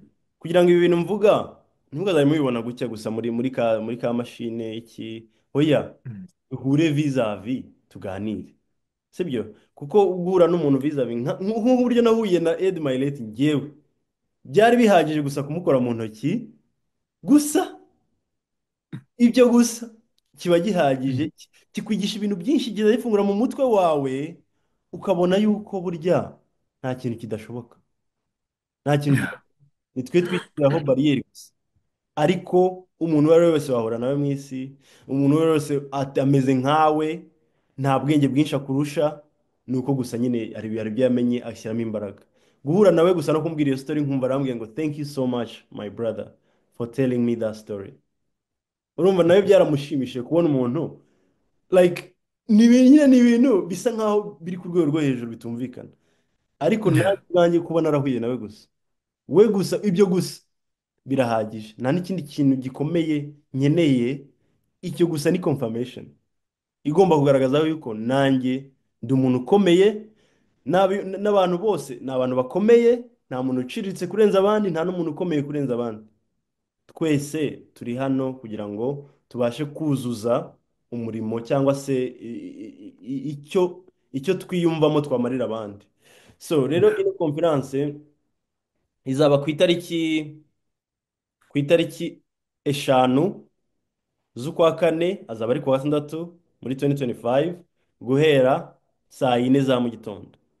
Abantu bari muri Phoenix, Arizona, nanze gushyiraho aderese kugira ngo munyihamagare cyangwa se muhamagare abangaba dukorana, noneho aba aribwo tugenda tubahereza aderese umwe umwe ku muntu uri serious.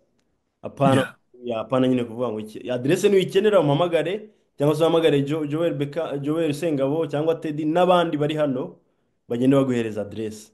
Nimba utuye hano muri Arizona cyangwa se hafi yaho, uze. Hazaba hari lunch, hazaba hari ibyo kurya, hazaba hari abantu benshi, aya mabanki yose dukorana yose azaba ahari. Dukore, dutange ubumenyi, kuko nutiga wa muntu, nudasobanukirwa amakuru, amafaranga yose waba ufite ntabwo uzamenya no kuyakoresha. Niyo mpamvu abantu benshi birirwa muri cycle yo gutangira buri munsi, buri segonda. Arakoze agize saving ibihumbi 100, ahise yinvestinga mu kintu atazi, bise bihomba, asubiye kuri zero. Arongera arakoze, ugasanga umuntu ahora gutya. So udafite amakuru wa muntu, amafaranga yose waba ufite cyangwa se ubukene bwose waba ufite, uzaguma nyine like hari ahantu uri limited. amakuru yonyine ngiye nk'urugero, amakuru yonyine mfite arahagije, arahagije. sinkeneye amafaranga kuko ndabizi ko amakuru yonyine mfite, iyo mbumbuye umunwa wanjye nkagusobanurira, yewe utumvishe ibintu nagusobanuriye, kiba ari ikibazo cyawe, kiba ari ikibazo cyawe gikomeye cyane, sibyo? So rero amakuru, kwiga, kuba wa muntu ubasha kugera kuri ya level ukeneye, kuko hari abantu bifuza amafaranga agera kavuga ati ngo ngiye Yes. mbonye mu miliyoni ijana, Yeah. sibyo? ubonye miliyoni ijana se wazimaze iki? utarazikoreye Yeah. Yeah. wazimaze iki koko? Urumva hari abantu nyine babayeho gutyo, ubwo ni ubujiji, ni ubujiji bukomeye cyane.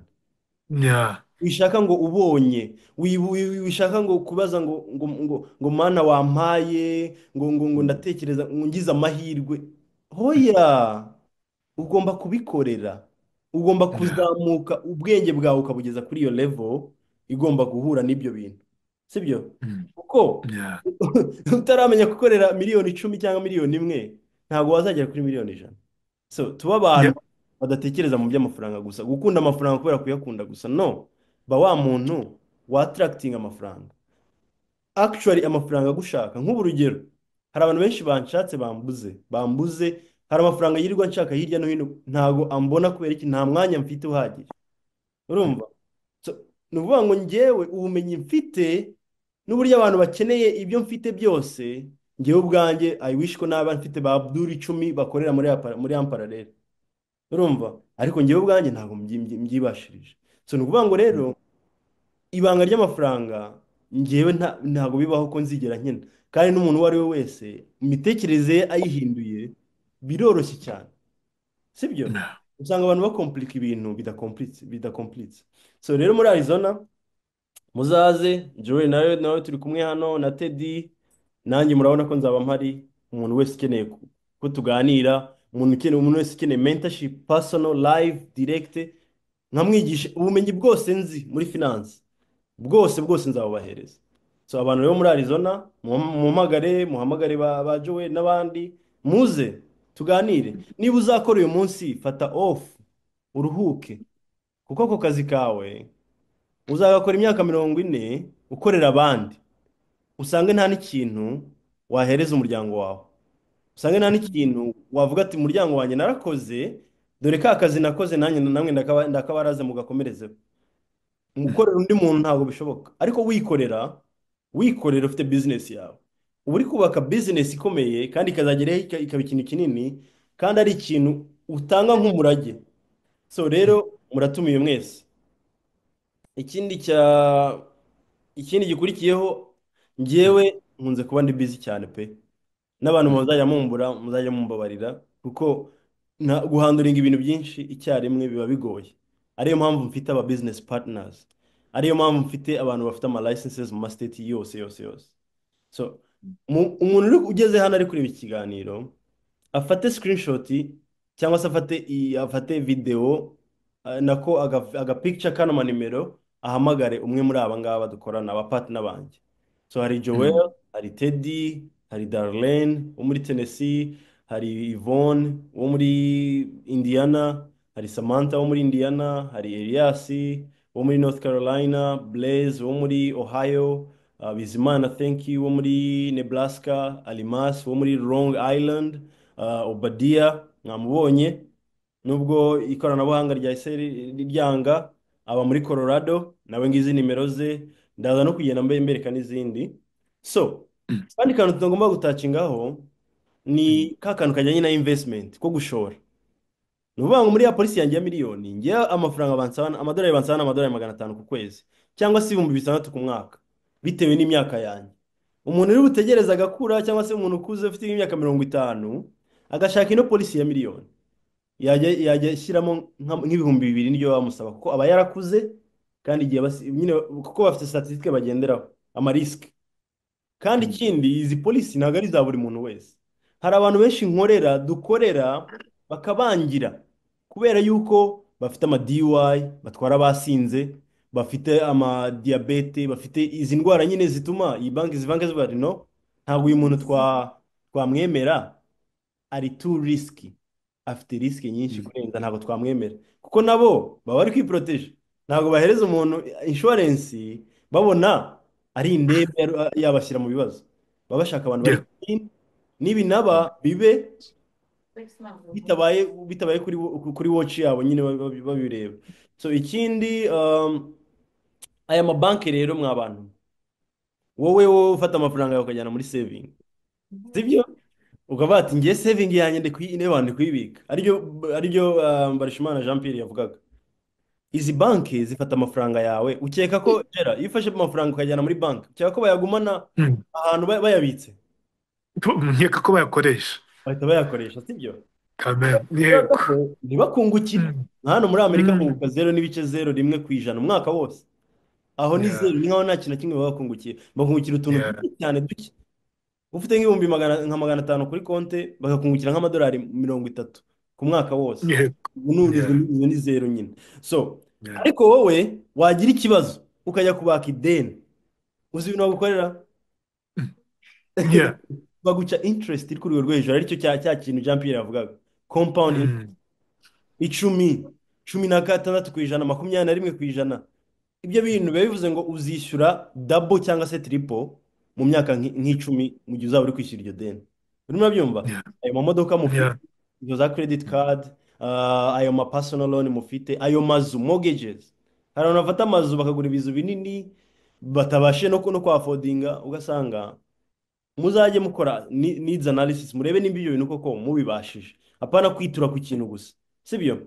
Ikindi, aya mabanki rero aragenda akiinvestinga muri mortgages, akiinvestinga mu maloni, mu bijyanye n'amamodoka, ama personal loan, ama credit card, niho bakorera amafaranga yabo. Noneho ariko bagafata hagati ya 20 na 40% ya capital yabo y'amafaranga bafite cyangwa se amadolari bafite, bakayajyana no muri life insurance. Gerard, ndagira ngo unsomere nk'ino title hano.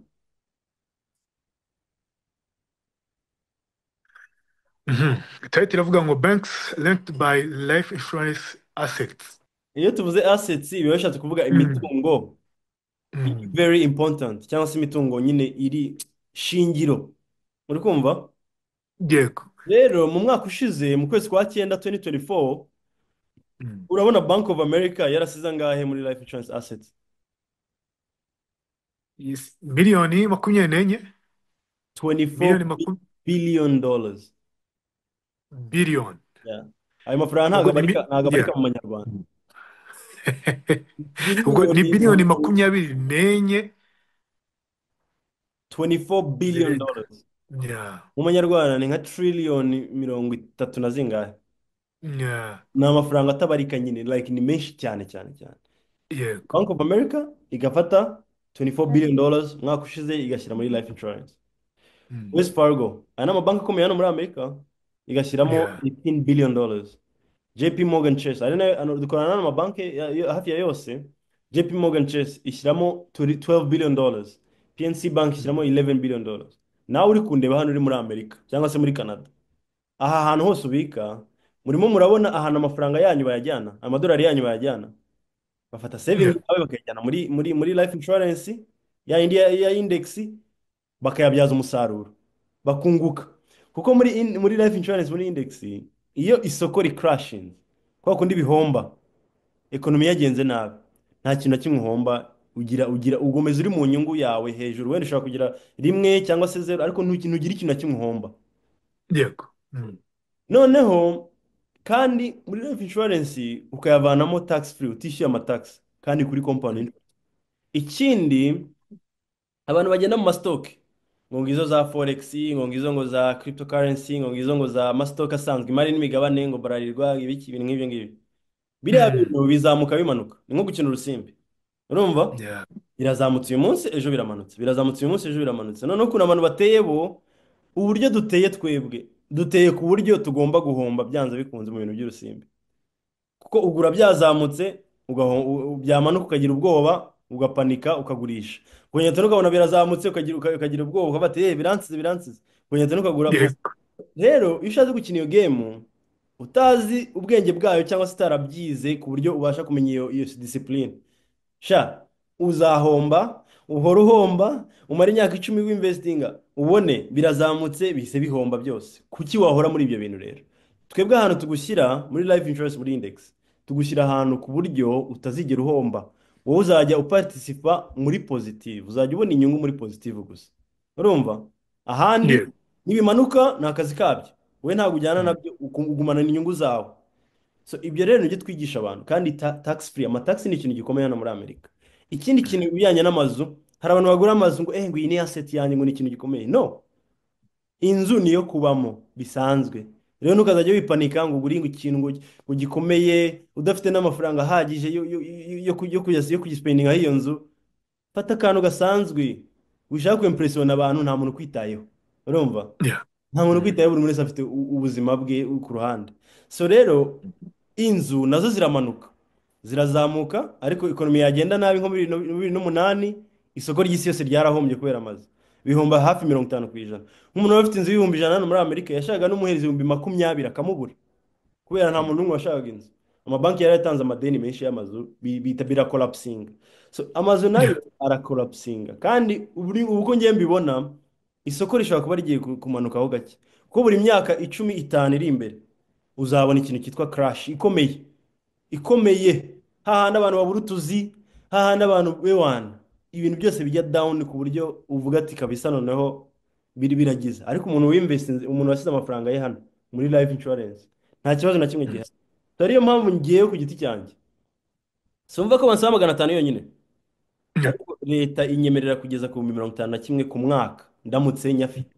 So ngiye mfata amafaranga menshi nkarundamo aho ngaho. Nk'ubu ngiye n'umuryango wanjye wose dushyiramo hafi 150 buri mwaka, 150 muri ayo mapolisi yacu, kandi nzagenda mbyongera, kuko niho hantu nabonye ko ndi safe. Ntabwo ngomba kuvuga ngo mfite ingoma zo ngo 5, ngo abapangayi babonetse, ngo baje, ngo bica inzu, ngo ngomba ngo kuyitaho tena, ngo ngomba kwishyura ama property tax, ngo ngomba like hari utuntu twinshi abantu bishyira tw'udustress tutari ngombwa. Shyira amafaranga yawe ahantu hatuje, witurize, akorera ayandi. Uramutse ugize ikibazo ahubwo umuryango wawe ubikiriremo kurushaho. Urumva? Witurize, nta stress. Abantu bishyiraho stress zidakenewe rimwe na rimwe. So rero ni ibyo ngibyo twigisha abantu, Gerard. Ni ukuvuga ngo ngewe umuntu utumva ibi bintu nyine mba nibaza se uyu muntu bite bite like like kubera icyo utari kumva ibi bintu. Nk'urugero ni amakuru. Yeah. Ni ukuvuga ngo nk'urugero, urabizi ko Amerika ifite ideni? Yego. Tubigira amadeni. Amerika aya mafaranga amadolari sinzi niba babasha kuyasoma, Gerard. Ubwo ni amadolari biliyoni 36. Trillion. Ni trillion. Yeah. 1 2 3 36 trillion dollars.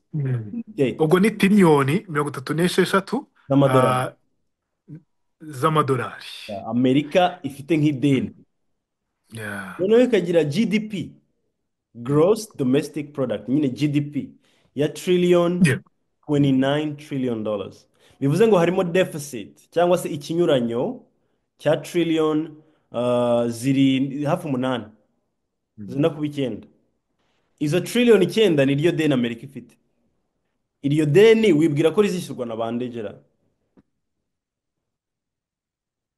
N'abaturage, I think. N'abaturage, ni amataxes, sibyo? Noneho kandi tax, uburyo badutaxinga ni ubushake bwabo, barabihindagura uko babishatse.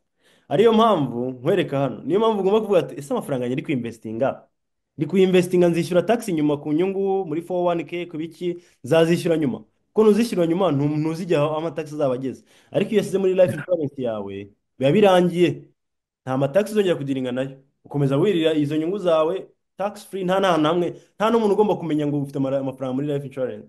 Urumva nibyo abakiri benshi rero bakoresha.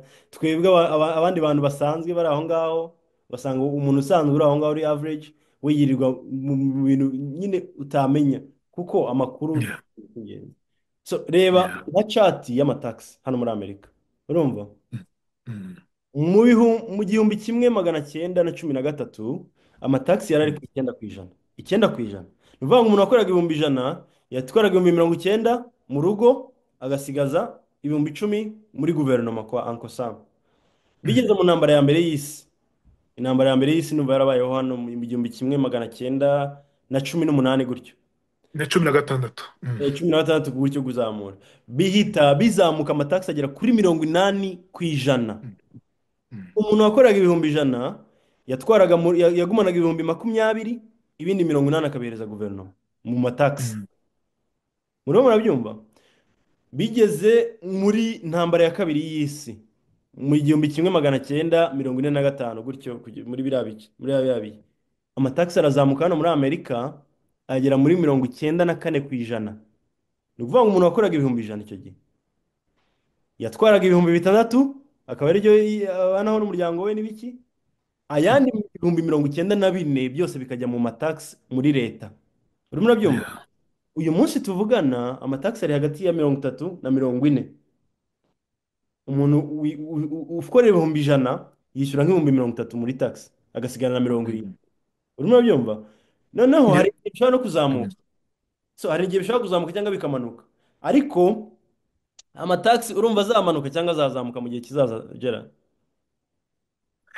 Yaka ko azazamuka. Azazamuka uko byagenda kose.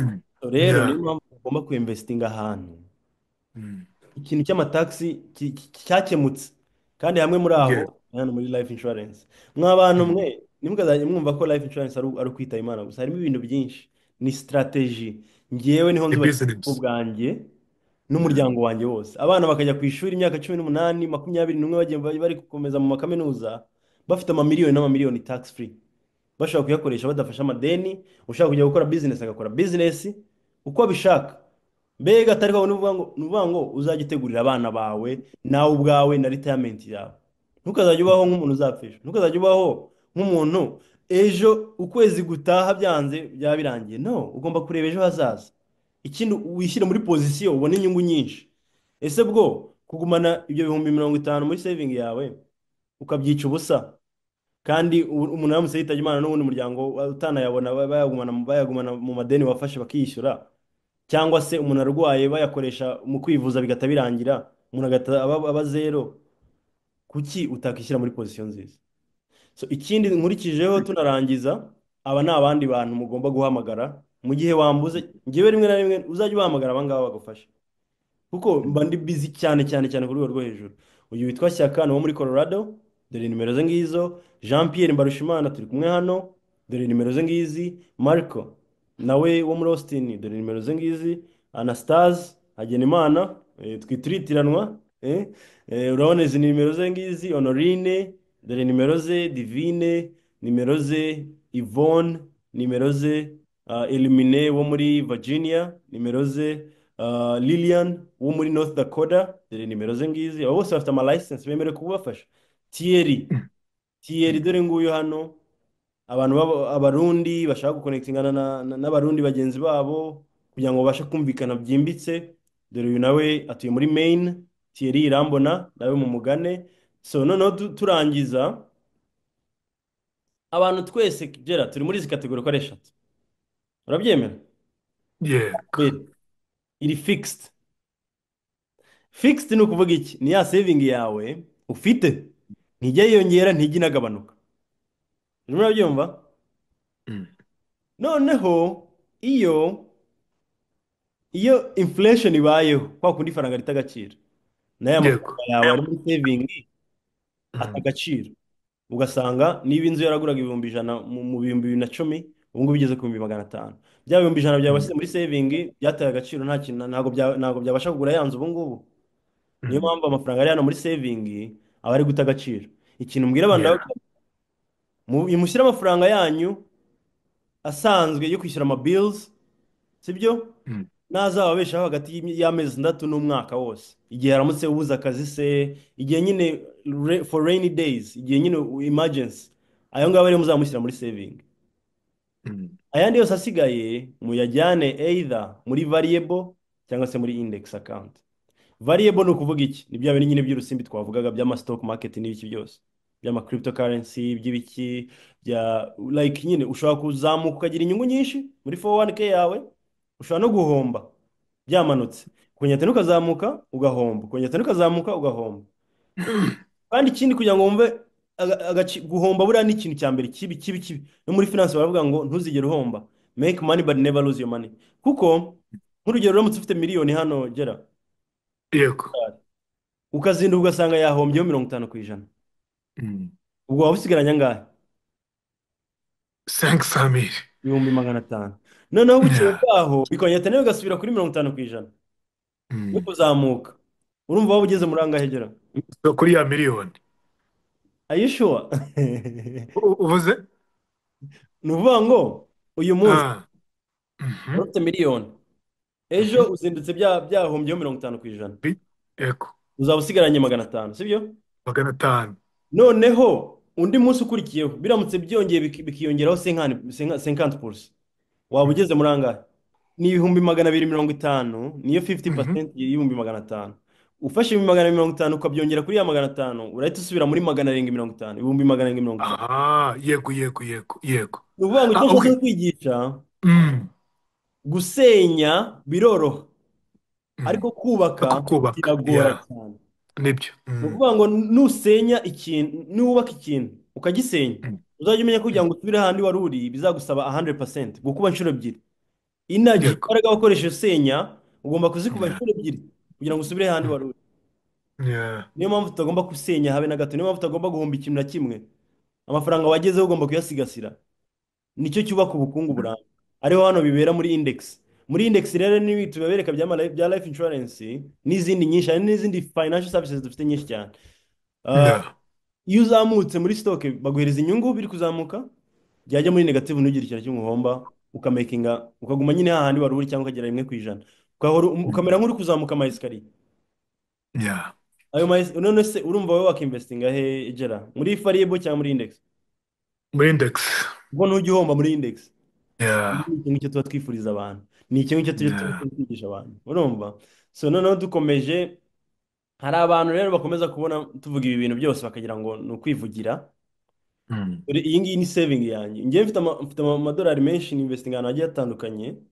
Mm. No muri life insurance, no muri izo za stock, mfite amastock menshi, niyo nshyira amadolari yanjye menshi menshi menshi menshi cyane. Ariko Yego. n'aga saving nyine ugomba kuba ugafite. Rero iyi Mm. ni saving yanjye isanzwe. Urabona February ku itariki 21, 2025, uyu munsi nari mfite muri saving yanjye 290 na hafi 300 by'idolari. Urimo Mm. muri saving bisanzwe ubu wakoresha Yeah. ushaka, kuko kundi duhembwamo n'amabanki ibyo dukora. Urabona uwo munsi nakoreye 5,000, hari umunsi nakoreye 1,000, hari umunsi nakoreye 3,300, hari n'umunsi nawe ngize gukora 24,000 mu munsi umwe muri za komisiyo. Yeah. Bifasha abantu benshi, nawe ugeraho ukabona umusaruro ufatika. Yego. Kugira ngo Yeah. nkwereke uburyo ubuzima bwahinduka. Mm. Rero nabonye ino license muri May 2023, nkikora no muri Tesla, ndi umu engineer, robotic Mm. automation engineer muri Tesla. Ngiye Mm. gusubiza inyuma nkwereke muri saving yanjye, nkwereke icyo gihe February kuri 11 muri 2023, muri Mm. banki yanjye nari mfiteho 3,700, 3. Mm. 4,900 Mm. mu myaka ibiri yonyine. Mm.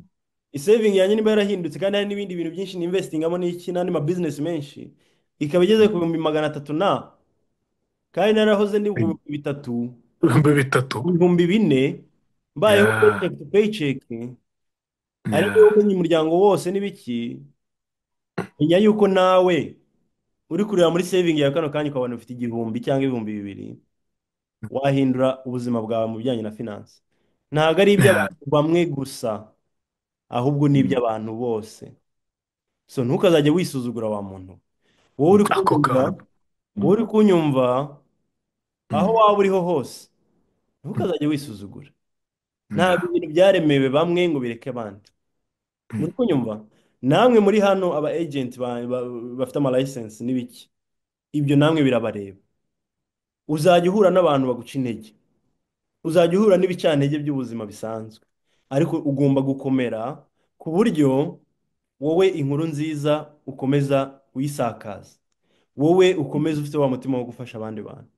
Kuko Mm. njyewe ikintu mfite gikomeye ni uburyo mbasha gufashamo abantu, ni uburyo nabasha kwiga ibi bintu nkabimenya, ndetse n'abantu tugenda duhuriramo. amafaranga yose nagira, imitungo yose nagira ntacyo bimaze. Biriya nyine ni ukugira ngo gusa umuntu aba abayeho nyine adafite iyo stress y'amafaranga, ariko igifite agaciro gakomeye ni abantu, ni ubucuti wubatse, ndetse n'ibyo wowe uzi na filozofi ugenderaho, n'uburyo ubuzima bwawe ubasha kubusemplifiya, ukigira umuntu woroheje ubuzima, kuko abantu benshi buriya barikomeza agera. Yeah. Abantu Yeah. benshi bigira seriye bakavuga ngo ngo ngenda arenze ngo ndi serious. Bro, Yeah. aho uriho hose, ni wowe uri kundeba uwo ari wo hose, ntuzigere Yeah. kuva mu gatuza ngo uvuge ngo ngewe ndakomeye. Nta muntu ukomeye uba hano ku isi, nta n'umuntu uciriritse uba hano ku isi, urumva? So buri wese akwiye kubaho ubuzima bwisanzuye, sibyo? Ariko no mu bijyanye n'amafaranga ukavuga uti ngewe ngomba gukora, ngomba gushyiramo imbaraga ku buryo ntazigera nsabiriza amafaranga cyangwa se numva yuko nifuje amafaranga. Urumva, biva mu gukora, biva mu bwenge, muri skills n'umuhati ushyiramo. Abantu benshi baba bashaka kuba abanebwe, ngo ariko ngo babone umusaruro. Ni gute waba uri umunebwe wirirwa ushaka ngo abantu baguhereze, kandi wowe ku giti cyawe ni wowe mwanzi wawe wa mbere.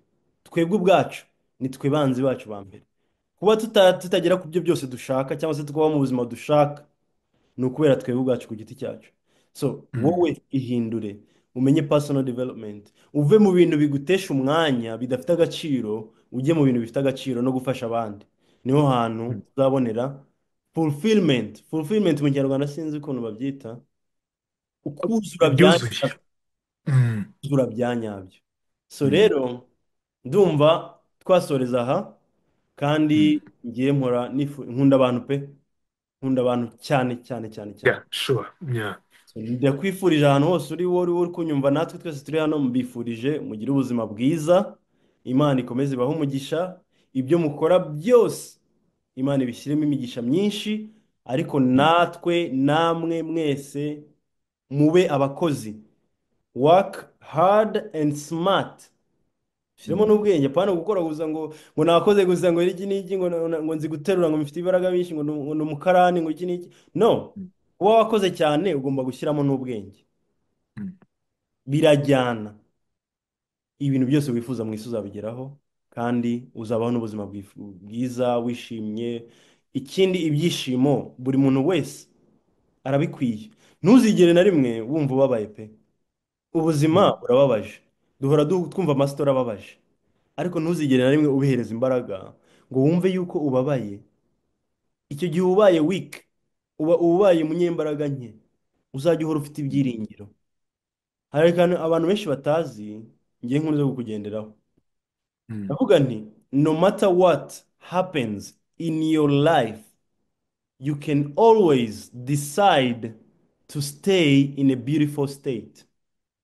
Mu Kinyarwanda biravuze ngo ikintu icyo ari cyo cyose cyaba mu buzima bwawe, kibe kibi kibe icyiza, ni wowe ufite uko guhitamo gukomeza kubaho mu byiringiro byiza, kubaho mu mitekerereze myiza. Kuba umuntu yitabye Imana bizabaho, uzabura abafamiliye, uzagira ute, uzahura n'ibibazo. Isi yo yuzuye ibibazo byinshi cyane, ariko nubitiza umurindi kazaba kakubayeho. Wowe ubwawe ni wowe ukwiye kwikontorora mu mutwe wawe, ukavuga uti ngendana n'ibyiza gusa, n'iyo ikibi kije ndacyakira, nkagerageza kugihinduramo icyiza. Naho uramutse wumvisha amakomenti y'abantu bakuvugaho ibiki, nabo ubwawe rega ntabwo ari uko wabikunda. Umuntu ushobora gufata umwanya akakuvuga nabi, uzajya umusengera, kuko nawe ubwe aba ari kurwana n'ibintu bikomeye cyane, sibyo? Ntabwo numva uburyo njye n'abandi kwigisha abantu ibi bintu byose nigishije abantu, ngo umuntu abe negative ashyire muri komenti avuga ibintu biri negative. Mu by'ukuri nawe uba ufite ikibazo gikomeye cyane, uba ufite ikibazo gikomeye cyane. Kuba ntabasha kukwitaba ni uko nta mwanya mfite, sibyo? Ariko ubyibura igira mu bintu navuze, nibyo byaguhindura, sibyo?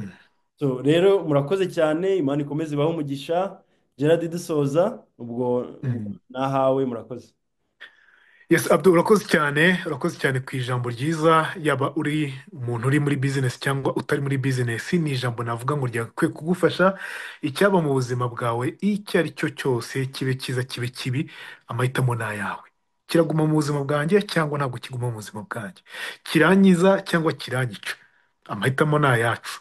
Niba uyu munsi ndi gusoza nanjye mvuga nti, niba uyu munsi uri mu bibazo bitandukanye, uri mu tuntu twinshi cyane twagiye duturumata ubwonko bwawe, umutwe wawe, uyu munsi ufite ubwenge Imana yaguhaye bwo kugira ngo ukoreshe kugira ngo uve muri icyo kintu, kugira ngo uve muri ibyo bibazo. Ushobora kuba warapfushije uyu munsi, uriho nabi, ibitekerezo byawe bikura urupfu gusa.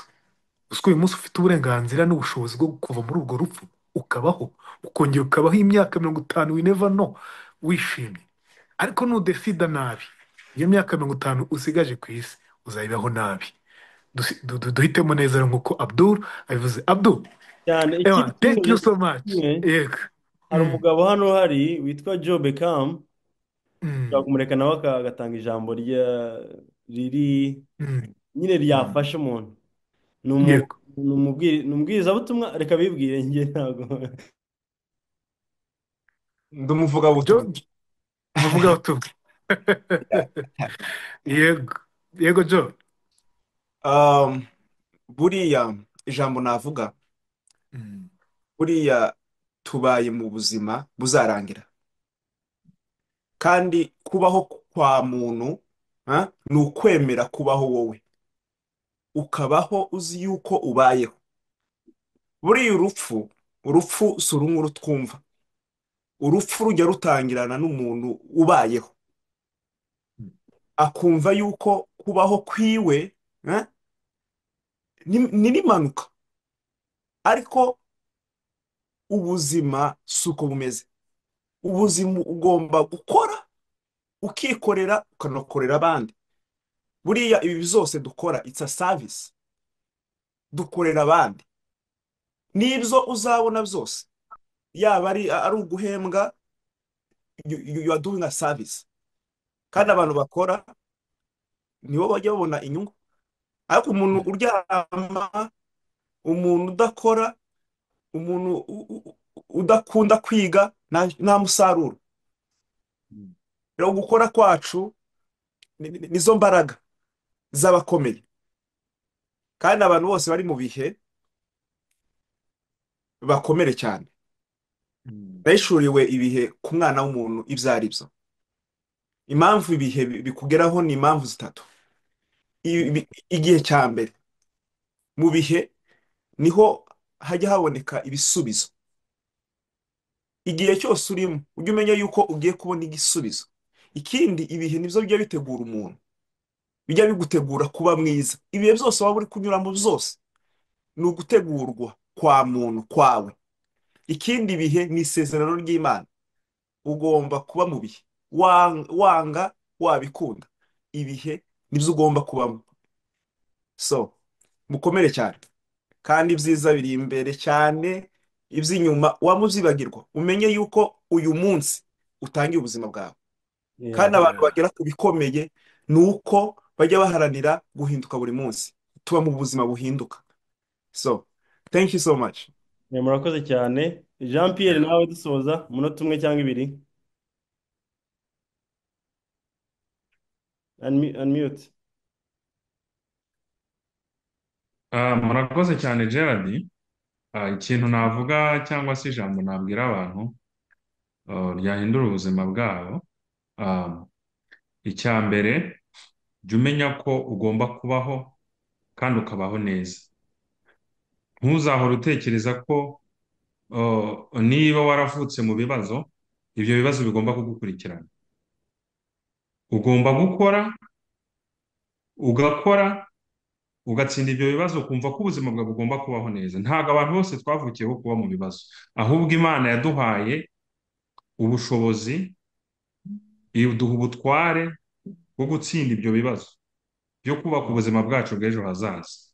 Rero nk'uko umuvandimwe Beckham abivuze, hari umuntu ubaho agenda ariko yarapfuye ahagaze.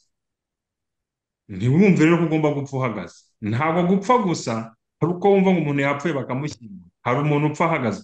Bimwe bavuga mu Kinyarwanda ngo yapfuye ahagaze. Wipfa uhagaze rero, kora. Ntabwo ushobora kubaho neza utakoze, ntabwo bishoboka. kandi tuzatungwa n'imirimo y'amaboko yacu. Ibyo ukoze rero ntabwo ibyo nkoze ntibizatunga Jean Pierre n'umuryango wanjye, no.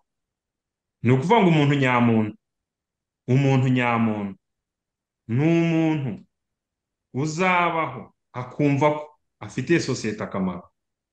Niba ibyo ukora nta muntu uzibigiraho positive impact, ntacyo uri gukora. Ibi dutanga rero bitugiriraho inyungu, ariko bikagirira na sosiyete inyungu. Mutugane rero, tubereke uko mwahindura ubuzima bwanyu, tubereke n'uko mwahindura sosiyete mubayemo. Murakoze cyane. Yesu abaho umugisha, turabakunda. Yeah. Urakoze cyane. Anastase dusoza, unmute. Okay. Murakoze, ikiganiro cyiza mumaze gutanga n'abandi bose babigizemo uruhare. Mu by'ukuri ndakeka ko twuguye amarembo ku bantu bari bafite impungenge zo kutugana. Ntabwo iyo umuntu aguhamagaye aba ari umusikama. Ibi ni ibintu bigaragara, kandi hari abafite n'ingero ziri fagiti zibigaragaza. Ni ukuvuga ko rero wowe mujene ntiwibwire ngo ejo ntuzapfa ejo, ntiwibwire ngo uracyafite imyaka, ushobora no kuba, kuko ntabwo tuzi ukuntu ejo hazaramuka hameze. Uri umujene mariye, urakuze, gana life insurance, kubera ko nimba ufite urubyaro ugomba gutegura, mpora mbivuga, legacy ya famiye yawe. Wikwikunda abwira bivuze, umenye ko ibihe biri imbere, nimba umuryango wawe ufite, mwese mufite amadeni, umwe muri mwebwe bavuyemo, hari igihe umuryango wahita usigara iheruheru, mugahinduka aba homeless nk'uko bakunze kubivuga. Nshatse kuvuga ko rero mugane iyi life insurance. Ababikoramo ntabwo bose ari injiji, ntabwo ari injiji, ntabwo ari ubusikama, ni ukubakorera kandi nabo bikorera. Mukore bizinesi, mubashyigikire, mwese mushyigikirane, kuko twese turi gutahiriza umugozi umwe. Ibibanga byaragaragaye, none se ko ryagaragaye, weho umuntu kuki wicara urebera?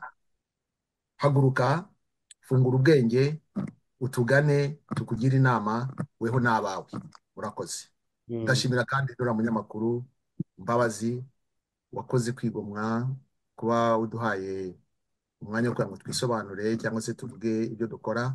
Nawe ukomeze usakaze inkuru nziza ku batayizi, cyane cyane nabo mu gihugu, kuko hari igihe ashoboka ko wo mu gihugu ayizi ariko afite umuvandimwe imahanga, akaba yamubwira ati ese iki kiganiro uracyumvishije? Ubwo nawe uzakora iyo bwabaga. Urakoze, turamushimiye. Urakoze. Urakoze. Yeah. Akoze cyane Anastase. Hagenimana Abdul, nkeka ko wenda nta wundi muntu usigaye wari ufite ijambo muri kano kanya, tukagana ku musozo rero w'ikiganiro Inkuru Yanjye.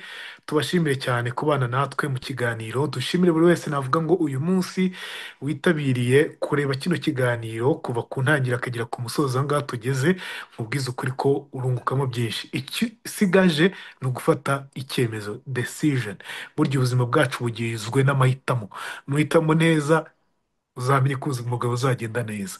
Nuhitamo nabi, ubuzima bwawe buzagenda nabi. So uyu munsi rero amahitamo yacu, cyane cyane mwebwe muri Leta Zunze Ubumwe za Amerika, wishidikanya, hamagara Abdul, hamagara Anastase, hamagara Jean Pierre, hamagara ba Joel, abo bose nyine twagiye tuganira, kandi ndabizi ko ubuzima bwawe buzahinduka neza byanze bikunze.